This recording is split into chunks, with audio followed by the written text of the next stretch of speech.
दोस्तों आज इस वीडियो में मैं आपको बताने वाला हूं कि अगर आप एक एग्रेसिव इन्वेस्टर हैं, एक आप वेरी हाई रिस्क लेने वाले इन्वेस्टर हैं, तो वो कौन से 5-6 म्यूचुअल फंड्स का पोर्टफोलियो है जो आप बना सकते हैं जिससे आपको एक अच्छी रिटर्न्स मिलने की संभावना होगी। लेकिन यहां पर मैं आपको एक चीज बहुत ज्यादा क्लियर कर देता हूं, वेरी हाई रिस्क लेने का मतलब ही ये है कि जब निफ्टी 1-2% गिरेगी या मार्केट 10% तक गिरेगी तो आपका पोर्टफोलियो 20-25% तक भी गिर सकता है। तो अगर आप एक एग्रेसिव इन्वेस्टर हैं तो आपको मेंटली प्रिपेयर रहना है इस टाइप के पोर्टफोलियो के फॉल के लिए। आइए दोस्तों अब मैं देख लेते हैं कि कौन से वो म्यूचुअल फंड्स का पोर्टफोलियो है जो मुझे लगता है एक एग्रेसिव इन्वेस्टर बना सकता है। तो दोस्तों सबसे पहला फंड है Canara Robeco blue chip fund. ये एक लार्ज कैप फंड है और इसके अगर हम एसेट अंडर मैनेजमेंट की बात करते हैं तो 4700 करोड़ के आसपास का अभी ये एसेट अंडर मैनेजमेंट इसका चल रहा है। एक्सपेंस रेशो भी इसकी काफ़ी कम है, सिर्फ 0.36% एक्सपेंस रेशो ये अभी चार्ज कर रहा है। वहीं अगर मैं इसके पोर्टफोलियो पे यहाँ पर बात करता हूँ तो यहाँ पर आप देख सकते हैं जो मेजर इसकी एलोकेशन है वो प्राइवेट बैंक में यहाँ पर दिख रही है 19% के आसपास। उसके अलावा IT, oil and gas, construction sector इसके पोर्टफोलियो में यहाँ पर आप देख सकते हैं। और अगर हम टॉप 10 कंपनीज पे यहाँ पर बात करते हैं तो Infosys, HDFC Bank, Reliance, ICICI Bank, HDFC, TCS, L&T, SBI, ऐसी कंपनीज इसके पोर्टफोलियो में दिख रही हैं। तो लार्ज कैप फंड है ये और उसी हिसाब से मेजरली इसके पोर्टफोलियो में यहाँ पर लार्ज कैप बड़ी बड़ी कंपनीज दिख रही हैं। अब मैं अगर इसकी रिटर्न्स पे यहाँ पर बात करता हूँ तो रिटर्न्स के मामले में भी ये काफ़ी अच्छा चल रहा है। यहाँ पर अगर आपने 5,000 रुपये से इसमें मंथली एसआईपी कराई होती तो 3 सालों में इसने आपको 26% की CAGR रिटर्न यहाँ पर जनरेट करके दिया है।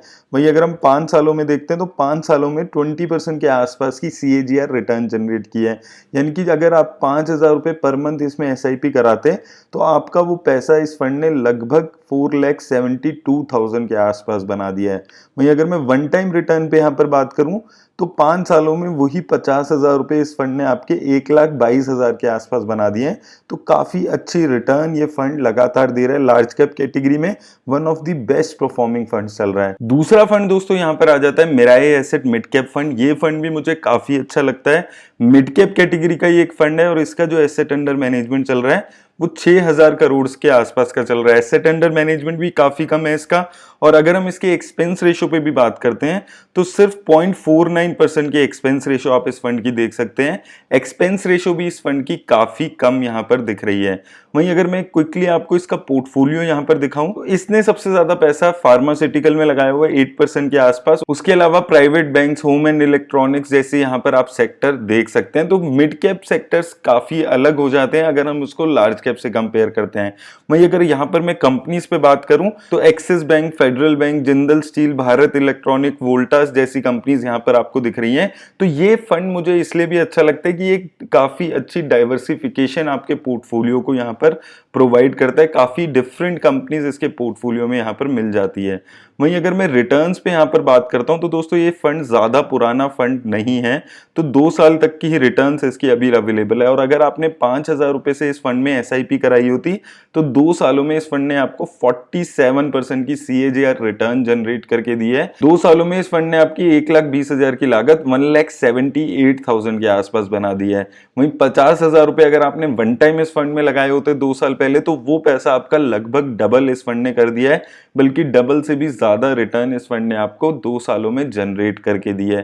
तो काफी अच्छा फंड है, ये भी काफी अच्छी रिटर्न्स दे रहा है। तीसरा फंड दोस्तों आ जाता है PGIM India flexi cap fund. ये एक फ्लेक्सी कैप कैटेगरी का फंड है। फ्लेक्सी कैप कैटेगरी दोस्तों वो कैटेगरी होती है जिसमें कोई रिस्ट्रिक्शन नहीं होती है फंड मैनेजर के पास। वो किसी भी सेक्टर में, लार्ज, मिड और स्मॉल कैप में कितना भी पैसा लगा सकता है। एसेट अंडर मैनेजमेंट इसका भी काफी लिमिटेड है, 2,000 करोड़ के आसपास का यहाँ पर आप देख सकते हैं इसका एसेट अंडर मैनेजमेंट। उसका एक रीजन ये भी है कि ये फंड अभी पिछले 1-2 साल से ही बहुत अच्छा परफॉर्म करने लगा है। लॉन्ग टर्म से ये बहुत ज्यादा कंसिस्टेंट नहीं रहा है, इसलिए ये सिर्फ वेरी हाई रिस्क टाइप के पोर्टफोलियो में ही ज्यादा अच्छा लगता है। आप इसकी एक्सपेंस रेशो यहाँ पर देखेंगे, सिर्फ 0.2% की एक्सपेंस रेशो है। बहुत ही कम एक्सपेंस रेशो ये फंड चार्ज कर रहा है, जो मुझे बहुत अच्छी चीज लगती है। एक आप मान सकते हैं इंडेक्स फंड जितनी एक्सपेंस रेशो ये फंड चार्ज कर रहा है।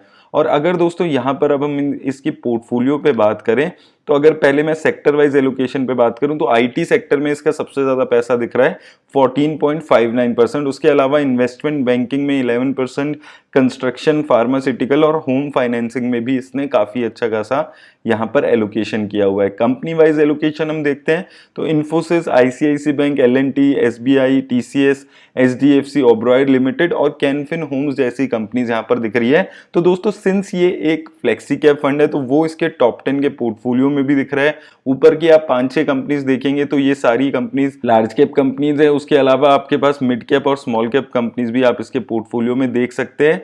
कृष्णा इंस्टीट्यूट, एल्केम लैब्स, ये सारी मिड कैप और स्मॉल कैप कैटेगरीज की कंपनी भी इसके टॉप 10 के पोर्टफोलियो में शामिल है। अब दोस्तों अगर मैं यहाँ पर इसकी रिटर्न्स पे आपसे बात करता हूँ तो रिटर्न्स के मामले में ये फंड भी बहुत अच्छी रिटर्न्स दे रहा है, लेकिन ये थोड़ी हाई रिस्क कैटेगरी का फंड आप मान सकते हैं। 3 सालों में इस फंड ने 34% की CAGR रिटर्न आपको जनरेट की है। 5,000 की SIP में 1,80,000 की लागत इस फंड ने आपकी 2,85,000 से ज्यादा की बना दी है।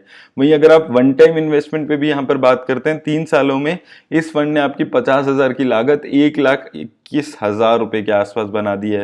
वहीं 5 सालों में अगर आप देखते हैं वही पैसा इसने 1,37,000 बना दिया है। दोस्तों चौथा फंड जो यहाँ पर मैं बताने वाला हूँ वो है पराग पारिक फ्लेक्सी कैप फंड। ये भी एक फ्लेक्सी कैप कैटेगरी का फंड है। एसेट अंडर मैनेजमेंट इसका थोड़ा ज्यादा हायर साइड पे अभी चल रहा है, 14,000 करोड़ से ज्यादा का इसका एसेट अंडर मैनेजमेंट है। ये मुझे लगता है कि इन्वेस्टर्स का फेवरेट फंड अभी चल रहा है। पिछले 1-1.5 साल में इसके जो एसेट अंडर मैनेजमेंट है वो बहुत ज्यादा बढ़ गया है और मुझे लगता है कि जैसी इसकी परफॉर्मेंस है, किसी भी कैटेगरी के आप इन्वेस्टर हैं, लो, हाई, वेरी हाई, ये एक फंड है जो आपके पोर्टफोलियो में होना ही चाहिए। एक्सपेंस रेशियो सिर्फ 0.85% की है और अगर मैं रिटर्न्स पे इसकी बात करता हूं तो 3 सालों में इसने 1,80,000 की आपकी लागत को 2,76,000 बना दी है। 31% की CAGR रिटर्न इसने दी है। वहीं अगर हम 5 सालों में यहां पर देखते हैं तो 23.54% की CAGR रिटर्न, बहुत अच्छी रिटर्न है दोस्तों। यहाँ पर 5,000 की SIP यानी कि 3 लाख रुपए की लागत इस फंड ने आपकी 5,28,000 के आसपास बना दी है। और दोस्तों अगर आपने वन टाइम वो 50,000 रुपए इस फंड में लगाए होते तो वो पैसा इसने आपका 1.5 लाख के आसपास बना दिया है। बहुत ही अच्छी रिटर्न इस फंड ने आपको लगातार जनरेट करके दे रहा है और मुझे लगता है आने वाले टाइम में भी ये फंड आपको बहुत अच्छी रिटर्न्स जनरेट करके देगा। और अगर हम इसकी एलोकेशन पे बात करें सेक्टर वाइज तो आईटी सेक्टर में मेजरली आप देख सकते हैं 27% से ज्यादा की एलोकेशन यहाँ पर दिख रही है। फाइनेंस में भी 12.5% की। और दोस्तों अगर इस फंड की हम टॉप 10 कंपनीज पे बात करें तो इस फंड की जो सबसे बड़ी खासियत है कि ये इंडियन कंपनीज के साथ साथ फॉरेन कंपनीज में भी अच्छी खासी एलोकेशन करता है। तो यहां पर आप देख सकते हैं बजाज होल्डिंग और आईटीसी लिमिटेड के बाद गूगल, अमेजॉन, माइक्रोसॉफ्ट, फेसबुक में इसने अच्छा खासा एलोकेशन यहाँ पर किया हुआ। टॉप 10 कंपनीज में से 5 कंपनीज यहाँ पर आप देख सकते हैं फॉरेन कंपनीज हैं और ये भी कोई छोटी मोटी नहीं, बहुत बड़ी बड़ी कंपनीज हैं। उसके अलावा इंडियन एनर्जी एक्सचेंज जैसी कंपनी जो अभी बहुत अच्छी रिटर्न्स दी है, इसने उस वक्त इन कंपनीज को पोर्टफोलियो में ऐड किया था जब कोई इनको खरीदने को तैयार नहीं था। HCL Tech, Hero MotoCorp, CDSL ऐसी कंपनीज इसके पोर्टफोलियो में है जो काफी कम लोग उस टाइम पे ले रहे थे और आज 1-1.5 साल में ये बहुत अच्छी रिटर्न दे रहा है।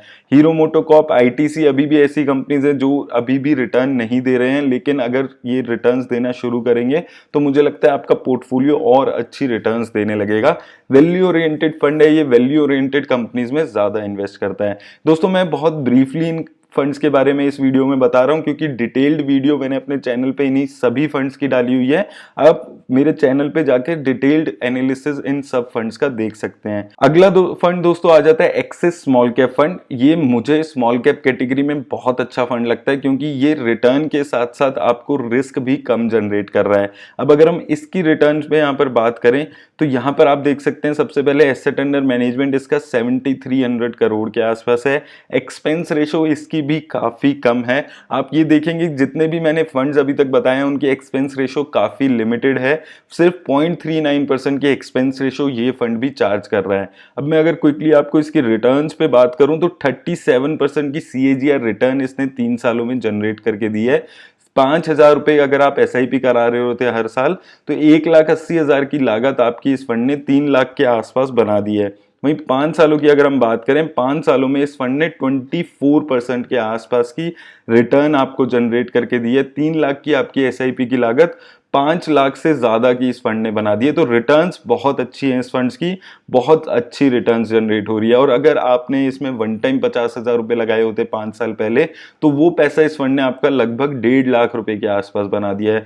तो रिटर्न्स काफी अच्छी चल रही है इस फंड की, लेकिन खासियत इसकी ये है कि एक अच्छी रिटर्न्स के साथ साथ आपको रिस्क भी कम लेकर दे रहा है। और अगर हम इसके पोर्टफोलियो पे क्विकली बात करें तो यहाँ पर आप देख सकते हैं इसने भी मेजरली आईटी सेक्टर यहाँ पर दिख रहा है, उसके अलावा कंस्ट्रक्शन, केमिकल्स, बैंकिंग और लैब का सेक्टर यहाँ पर आपको देखने को मिल रहा है। अब दोस्तों अगर हम इसकी टॉप 10 कंपनीज पे यहाँ पर बात करते हैं तो उसने सबसे ज्यादा पैसा टाटा एलेक्सी में लगाया हुआ है, उसके बाद गैलेक्सी सर्फेक्टेंट, ब्रिगेड एंटरप्राइजेस, जेके लक्ष्मी सीमेंट जैसी कंपनीज आप यहाँ पर देख सकते हैं।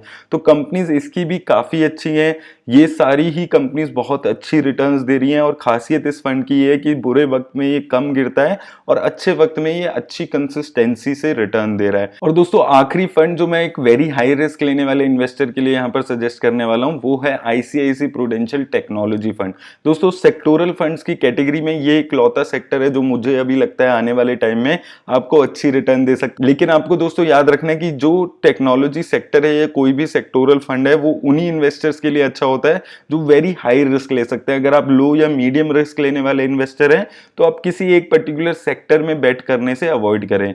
इसका एसेट अंडर मैनेजमेंट काफी ज्यादा है। अगर हम सेक्टोरल फंड्स की बात करते हैं 6,000 करोड़ से ज्यादा का इसका एसेट अंडर मैनेजमेंट हो चुका है। एक्सपेंस रेशो दोस्तों इसकी देखने में ज्यादा लग रही है 0.96%, लेकिन सेक्टोरल फंड की कैटेगरी से कंपेयर करते हैं तो यहां पर आप देख सकते हैं सेक्टोरल फंड की जो कैटेगरी है उसमें 1.11% की एक्सपेंस रेशो है, जबकि यहां पर सिर्फ 0.96% की एक्सपेंस रेशो ही चार्ज कर रहा है। रिटर्न पे अगर दोस्तों बात करते हैं तो बहुत ही अच्छी रिटर्न इस फंड ने दी है। 3 सालों में 42% की CAGR रिटर्न्स यहां पर आप देख सकते हैं। 1,80,000 रुपए इस फंड ने आपके 3 लाख से ज्यादा बना दिए हैं। और दोस्तों वही 5 सालों की अगर हम बात करते हैं 34% की CAGR रिटर्न इस फंड ने आपको जनरेट करके दी है। 3 लाख की आपकी लागत 5 सालों में इसने 6.5 लाख रुपए के आसपास बना दी है। तो बहुत ही अच्छी रिटर्न्स इस फंड ने आपको यहां पर जनरेट करके दी है। अगर हम वन टाइम इन्वेस्टमेंट पे भी बात करें, अगर आपने 5 साल पहले वन टाइम इसमें 50,000 रुपए लगा दिए होते तो वो पैसा इस फंड ने लगभग आपका 2 लाख के आसपास बना दिया है। तो दोस्तों रिटर्न्स इस फंड ने बहुत अच्छी दी है, इसमें कोई डाउट नहीं है। लेकिन आपको ये चीज याद रखनी है कि वेरी हाई रिस्क कैटेगरी के इन्वेस्टर्स के लिए ही एक सेक्टोरल फंड बना हुआ है। अब दोस्तों अगर मैं यहां पर क्विकली इसकी सेक्टर वाइज एलोकेशन बात करें तो ये मेजरली आईटी सेक्टर में ही इसकी एलोकेशन दिख रही है। और कंपनीज में देखेंगे आप तो सबसे ज्यादा एलोकेशन इन्फोसिस में है, उसके अलावा HCL Tech, Tech Mahindra, TCS जैसी कंपनीज। तो मेजरली यहाँ पर सारी कंपनीज जो आप देखेंगे तो सारी कंपनीज ही यहाँ पर आपको टेक कंपनीज दिखेगी। और सबसे अच्छा इसका यहाँ पर आप देखिए IRCTC जैसी कंपनी भी इसके पास 2% एलोकेशन है। इसने रिटर्न आपको पता होगा कितनी मल्टी बैगर रिटर्न इसने एक साल में ही दी है। तो वो इम्पैक्ट इस फंड की रिटर्न्स पे भी आ रहा है। बहुत अच्छी रिटर्न्स इस फंड ने भी जनरेट करके दिए हैं। और दोस्तों अगर आप लोग भी ऐसे ही टिकर टेप के थ्रू एनालिसिस करना चाहते हैं म्यूचुअल फंड्स का तो मैंने डिस्क्रिप्शन में टिकर टेप का लिंक आप लोगों के लिए दे दिया है। अब दोस्तों मैं क्विकली आपको समराइज कर देता हूं आज का पूरा पोर्टफोलियो और उसकी एलोकेशन भी मैं आपसे डिस्कस कर लेता हूं। तो दोस्तों ये है वो 6 फंड्स जो मैंने आपको एक वेरी हाई रिस्क इन्वेस्टर के लिए यहाँ पर बताए। Canara Robeco blue chip, Mirae asset mid cap, PGIM India flexi cap, Axis small cap, Parag Parikh flexi cap और ICICI प्रूडेंशियल टेक फंड। अब दोस्तों यहां पर आपको देखने वाली बात है, मैं हमेशा आपको बोलता हूं कि 2 कैटेगरी ऑफ म्यूचुअल फंड आपको हर कैटेगरी में रखने हैं। कैनरा रोबेको ब्लू चिप यानी कि एक लार्ज कैप कैटेगरी का फंड और एक फ्लेक्सी कैप, ये 2 कैटेगरी के म्यूचुअल फंड्स, चाहे आप वेरी हाई रिस्क इन्वेस्टर हैं चाहे आप लो रिस्क इन्वेस्टर हैं, आपके पोर्टफोलियो में जरूर होने चाहिए। अब दोस्तों अगर हम एलोकेशन पे बात करते हैं तो 25% एलोकेशन आप लार्ज कैप कैटेगरी में दे सकते हैं, 15% मिड कैप में और 15% PGIM इंडिया फ्लेक्सी कैप को यहां पर देंगे, 20% एक्सेस स्मॉल कैप में, 15% पराग पारिक फ्लेक्सी कैप में और 10% ICICI प्रूडेंशियल टेक्नोलॉजी फंड में। तो ये एलोकेशन है जो मुझे लगता है एक हाई रिस्क इन्वेस्टर यहां पर बना सकता है। और दोस्तों म्यूचुअल फंड का पोर्टफोलियो बनाना कोई एक पर्टिकुलर पोर्टफोलियो नहीं है जो हर इन्वेस्टर के लिए अच्छा हो। हर इन्वेस्टर की अपनी समझ के हिसाब से वो पोर्टफोलियो बना सकता है। अब हो सकता है कुछ इन्वेस्टर्स को फॉरेन इक्विटी में पैसा लगाना हो तो यहाँ पर वो कोई एक फंड हटाकर मोतीलाल ओसवाल नैस्डैक 100 या S&P 500 जैसा फंड भी ऐड कर सकता है। किसी को अपना रिस्क यहाँ पर बढ़ाना हो तो वो स्मॉल कैप में या IT सेक्टर के फंड में अपना एलोकेशन बढ़ा सकता है। तो दोस्तों म्यूचुअल फंड का पोर्टफोलियो बहुत अलग अलग तरीकों से बन सकता है। एक तरीका ये भी है जो मैंने आपको बनाकर दिखाया, ये कोई रिकमेंडेशन नहीं है पोर्टफोलियो की, मैं सिर्फ आपको समझाना चाह रहा था यहाँ पर कि कैसे अलग अलग तरीकों से आप अपना पोर्टफोलियो बना सकते हैं। अब यहाँ पर आप अपने रिस्क के हिसाब से अपना पोर्टफोलियो को वेरी हाई रिस्क भी बना सकते हैं और इसमें रिस्क भी कम कर सकते हैं अपनी एलोकेशन को चेंज करके। दोस्तों उम्मीद करता हूं इस वीडियो से आपको हेल्प मिली होगी। मैं कोशिश करूंगा मॉडरेटली रिस्क लेने वाले इन्वेस्टर के लिए भी ऐसा ही एक पोर्टफोलियो बनाऊं। आप लोग मुझे कमेंट बॉक्स में जरूर बताइएगा कि आपको ये वीडियो कैसी लगी। धन्यवाद।